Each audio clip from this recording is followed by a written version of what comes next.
From the shadows of the National Palace to the muddy trenches of politics, this is the pigsty, the pig pen of politics. Concha Morano. Greetings, dwellers of filth. Welcome once again to this corner of mud and reality, where filth is the only thing that keeps us cool in the midst of the world's fire. Come on into the pigsty, the pig pen of politics. I'm your host, Chemorano, the public's favorite swine, and today I've got my snout nice and sharp, because what happened in Miami isn't mud. It's top-quality caviar for this pig pen. Grab yourself a bucket of scraps, get comfortable, and get ready, because we're going to take a look at the latest act of sovereignty diplomacy in the face of the orange stick. They're getting us ready for the slaughterhouse, and it's definitely not for a quinceañera. Let's get started. Do you feel that chilly breeze?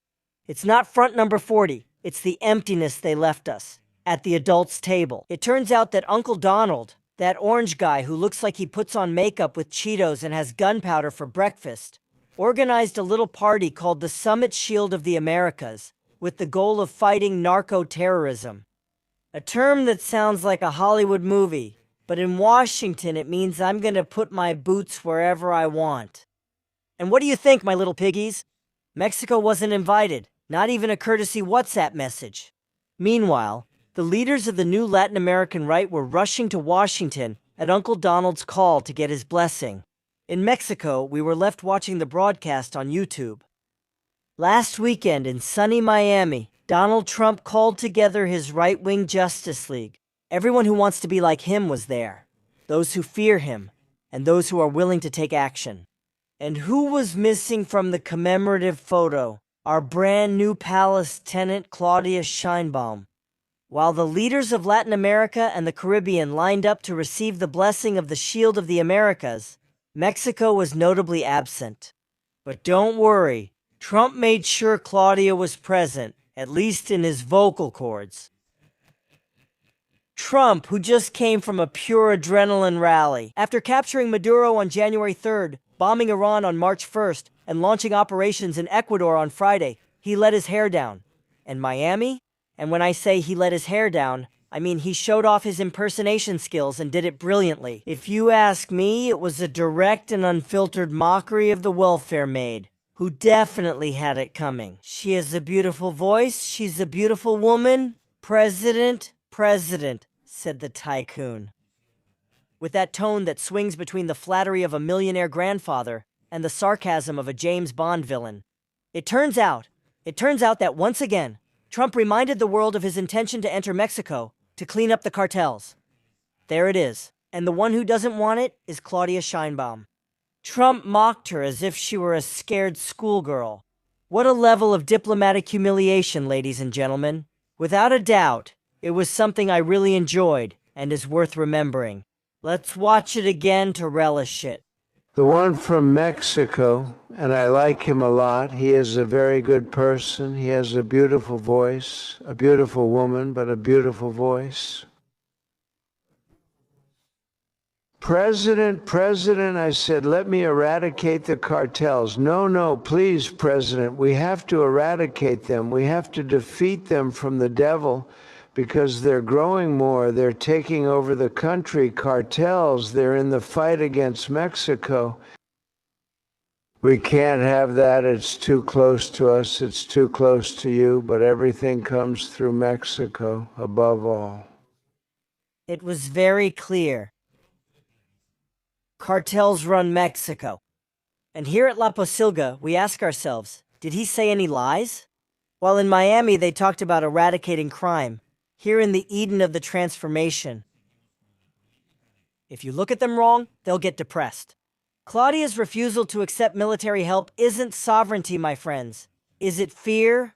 Or even worse, is it that inherited submission? The ghost president of Palin is still giving orders from his hammock. Or is her commitment to the narco-politicians in her party so strong that it's paralyzed her? It's fascinating that Presachachis would rather let the country burn in extortion, violence, and fear then admit she's involved with organized crime. What is Claudia hiding? Why is she so eager to protect the territory so that the lords of evil can keep charging people just for breathing? While Trump boasts about his shield of the Americas, here we have the shield of impunity. Trump bombs Iran and captures Maduro. We pretend to capture criminals to export them or to silence them, because when it comes to white-collar criminals, we don't even touch them so as not to disturb the ecosystem. We Mexicans demand peace. We want to go out on the street without being asked for a voluntary contribution just for having a small shop. But Claudia, in her bubble of continuity, seems to enjoy the spectacle of the flames.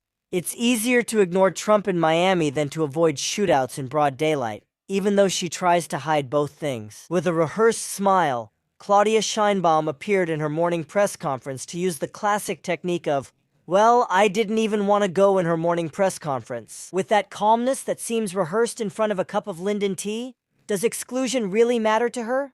According to her, we don't need to go to American summits because we already have a bilateral cooperation mechanism since the end of 2025. Oh, what a relief, we have a mechanism. Cardboard sovereignty bends, but it doesn't break. Or is that what they're trying to sell us? Sheinbaum repeated the mantra that 75% of criminal weaponry comes from the United States. And look, she's right. The gringos send us, they send the bullets, we provide the dead. It's a perfect business for them. But let's be honest, do you think Trump cares? Trump doesn't negotiate, Trump imposes. Meanwhile, here we ask, please, that they stop selling Avtomat Kalashnikova 47s in Texas supermarkets. Over there, they see us as the backyard that's overgrown with weeds, and now they want to pave it over by force. But we have to look at the context, because if we don't, we just stay on the surface of the mud. The world is a mess, we've got Iran. Trump is going after them, destabilizing the Middle East and making oil prices go up, higher than a guy with hypertension's blood pressure at a taco stand. In Europe, the French are sending ships to the conflict zone, because they don't know whether to laugh or cry anymore. With the iron-fisted American diplomacy, Venezuela and Cuba, both trapped in crisis, sunk in a hunger that's no longer news. China, the favorite villain of the movie? Taking economic hits every time Trump wakes up wanting to tweet or sign tariffs? And Mexico? Mexico is stuck in the middle. We have a wall in the south. Yes, the one we put up ourselves to do Washington's dirty work. And what about our fellow countrymen living in constant fear, worried about raids and the uncertainty of the United States-Mexico-Canada agreement? That agreement now feels more like a lease contract, where we're the tenant who doesn't even have the right to paint the front of the house. Trump is well aware that the United States is still the biggest economic and military power on the planet, and he uses that shamelessly. They don't ask for forgiveness. They don't ask for permission, while they plan how to go in and hunt narco-terrorists with drones and cutting-edge technology. Here we are, still waiting for the bilateral mechanism to give us permission to breathe. The reality is that the region is changing. The map is being colored in a way that they don't like in the National Palace. And staying out of the table is not dignity, it's isolation. How is this going to end? Who knows? But what I can tell you is that while the shield is being raised, we're down here, praying for Mr. Trump to finally make up his mind once and for all, and come in to dismantle cartels, just like taking narco-politicians on vacation to New York in orange pajamas. Starting with Jumento Macusado, Suspano and his damn son, Chile Relleno Nos, Andy Lopez Beltran, among many others. The day Trump decides to send in his Marines and grab these bastards, their balls will shoot up to their Mickey Mouse ears. But hold on, because this is going to get better or worse, depending on how close you have your bread roll for the scare. Because what we have is a blonde guy with a big hairdo and his finger on the trigger, and an administration in the National Palace that seems to be praying to all the saints so that Uncle Sam wakes up in a good mood. For months, the coffee shop analysts and the regime's cheerleaders sold us the story that Donald Trump's rhetoric against Mexico was just fireworks. It's just campaigning, they said as they wiped their sweat with bills. He just wants to mobilize his base of angry old men in his country, they repeated. And nonsense. Today it's clear that we're not dealing with the bluff of a bar drunk, but with a strategy of direct siege. Trump isn't coming to ask us for the time. He's coming to ask for the deeds to the house, the dog, and even the television remote.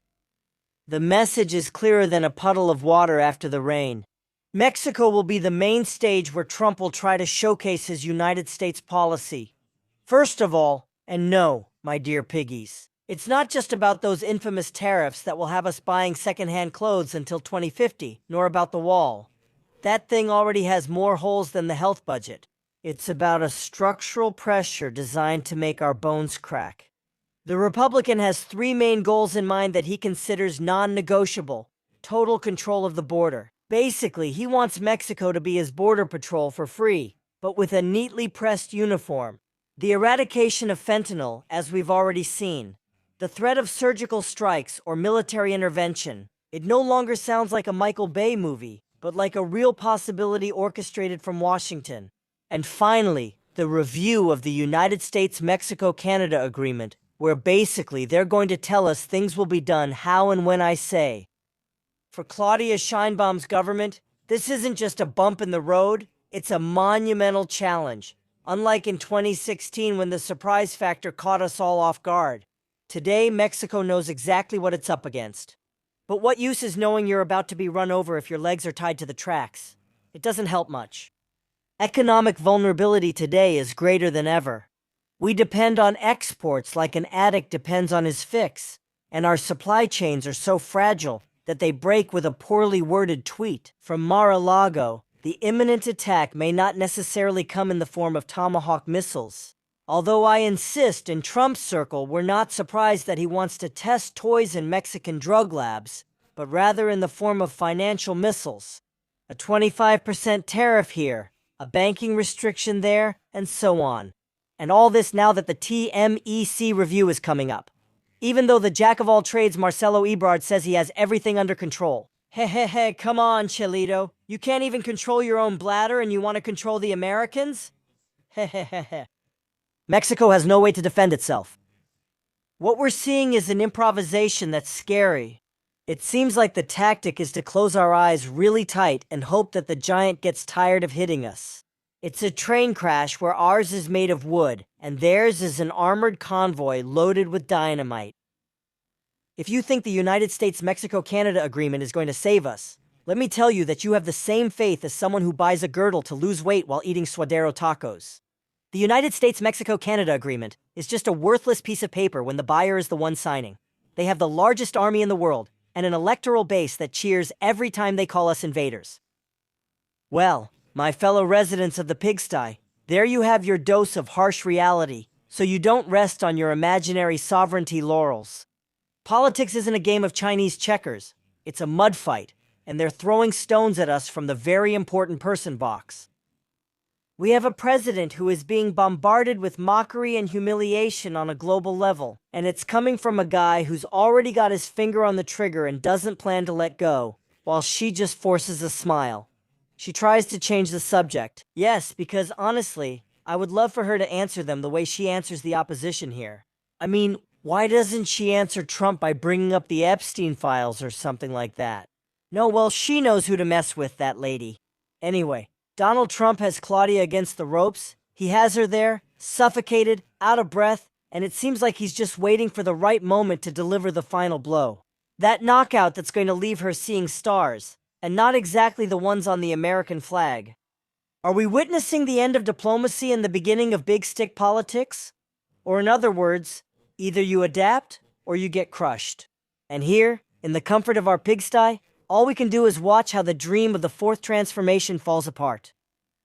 Well, my little piggies, I've vented. I've let out the poison that was stuck in my throat, so keep splashing around in the mud. Don't trust the morning press conference stories. I'm going back to my filthy corner to see if I can find a bit of common sense, because in this country, there just isn't any. Keep wallowing in the truth up to this point. The pigsty, the political pigpen, I am your untrustworthy commentator. Luis Berman, see you on Thursday. Goodbye. Bye.